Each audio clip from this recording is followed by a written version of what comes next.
حضرت یعقوب علیہ السلام کا صبر۔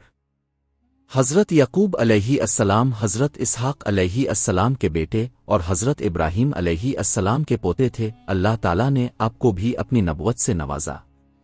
آپ کی زندگی کا سب سے بڑا امتحان تھا اپنے پیارے بیٹے حضرت یوسف علیہ السلام سے جدائی۔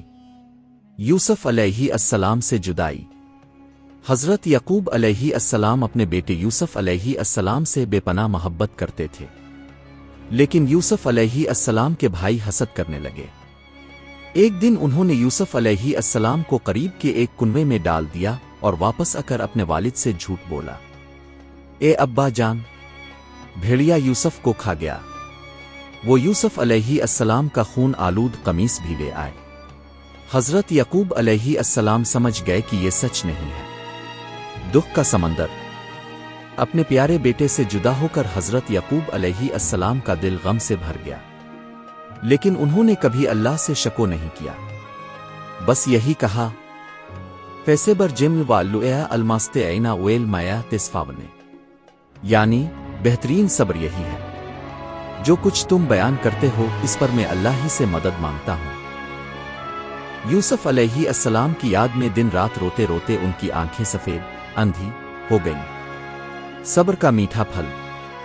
سالوں بعد جب یوسف علیہ السلام مصر کے وزیر بن گئے تو انہوں نے اپنے والد اور سب گھر والوں کو بلا لیا۔ اس لمحے یوسف علیہ السلام نے اپنے والد سے کہا، ابا جان، یہ میرا وہ خواب پورا ہو گیا جو میں نے بچپن میں دیکھا تھا۔ حضرت یعقوب علیہ السلام کا صبر رنگ لایا اور اللہ نے انہیں ان کا بیٹا دوبارہ عطا کر دیا۔ سبق: صبر کا پھل ہمیشہ میٹھا ہوتا ہے۔ ہر مصیبت میں اللہ پر بھروسہ رکھو، وہی بہترین مددگار ہے۔ اللہ اپنے بندوں کو آزماتا ہے لیکن صبر کرنے والوں کو کبھی بے نجات نہیں چھوڑتا۔ حضرت یعقوب علیہ السلام کا صبر ہمیں یہ سکھاتا ہے کہ زندگی میں چاہے کتنا بھی دکھ ہو، ہمیشہ اللہ سے امید اور صبر کا دامن تھامے رکھنا چاہیے۔ حضرت یعقوب علیہ السلام کا صبر۔ حضرت یعقوب علیہ السلام حضرت اسحاق علیہ السلام کے بیٹے اور حضرت ابراہیم علیہ السلام کے پوتے تھے۔ اللہ تعالیٰ نے آپ کو بھی اپنی نبوت سے نوازا۔ آپ کی زندگی کا سب سے بڑا امتحان تھا اپنے پیارے بیٹے حضرت یوسف علیہ السلام سے جدائی۔ یوسف علیہ السلام سے جدائی۔ حضرت یعقوب علیہ السلام اپنے بیٹے یوسف علیہ السلام سے بے پناہ محبت کرتے تھے، لیکن یوسف علیہ السلام کے بھائی حسد کرنے لگے۔ ایک دن انہوں نے یوسف علیہ السلام کو قریب کے ایک کنویں میں ڈال دیا اور واپس آ کر اپنے والد سے جھوٹ بولا، اے ابا جان، بھیڑیا یوسف کو کھا گیا۔ وہ یوسف علیہ السلام کا خون آلود قمیص بھی لے آئے۔ حضرت یعقوب علیہ السلام سمجھ گئے کہ یہ سچ نہیں ہے۔ دکھ کا سمندر۔ اپنے پیارے بیٹے سے جدا ہو کر حضرت یعقوب علیہ السلام کا دل غم سے بھر گیا، لیکن انہوں نے کبھی اللہ سے شکو نہیں کیا، بس یہی کہا، فیسبر جم والویا الماست اینا ویل مایا تسفاونے، یعنی بہترین صبر یہی ہے، جو کچھ تم بیان کرتے ہو اس پر میں اللہ ہی سے مدد مانگتا ہوں۔ یوسف علیہ السلام کی یاد میں دن رات روتے روتے ان کی آنکھیں سفید اندھی ہو گئیں۔ صبر کا میٹھا پھل۔ سالوں بعد جب یوسف علیہ السلام مصر کے وزیر بن گئے تو انہوں نے اپنے والد اور سب گھر والوں کو بلا لیا۔ اس لمحے یوسف علیہ السلام نے اپنے والد سے کہا، ابا جان، یہ میرا وہ خواب پورا ہو گیا جو میں نے بچپن میں دیکھا تھا۔ حضرت یعقوب علیہ السلام کا صبر رنگ لایا اور اللہ نے انہیں ان کا بیٹا دوبارہ عطا کر دیا۔ سبق: صبر کا پھل ہمیشہ میٹھا ہوتا ہے۔ ہر مصیبت میں اللہ پر بھروسہ رکھو، وہی بہترین مددگار ہے۔ اللہ اپنے بندوں کو آزماتا ہے لیکن صبر کرنے والوں کو کبھی بے نجات نہیں چھوڑتا۔ حضرت یعقوب علیہ السلام کا صبر ہمیں یہ سکھاتا ہے کہ زندگی میں چاہے کتنا بھی دکھ ہو، ہمیشہ اللہ سے امید اور صبر کا دامن تھامے رکھنا چاہیے۔ حضرت اسحاق علیہ السلام کی دعا۔ حضرت اسحاق علیہ السلام حضرت ابراہیم علیہ السلام کے بیٹے اور حضرت یعقوب علیہ السلام کے والد تھے۔ اللہ تعالیٰ نے آپ کو بھی اپنی نبوت اور علم سے نوازا۔ آپ کی زندگی میں دعا اور برکت کا بہت اہم کردار تھا۔ قرآن مجید میں آپ کا ذکر ہمیشہ نیک لوگوں اور انبیاء کے ساتھ آیا ہے۔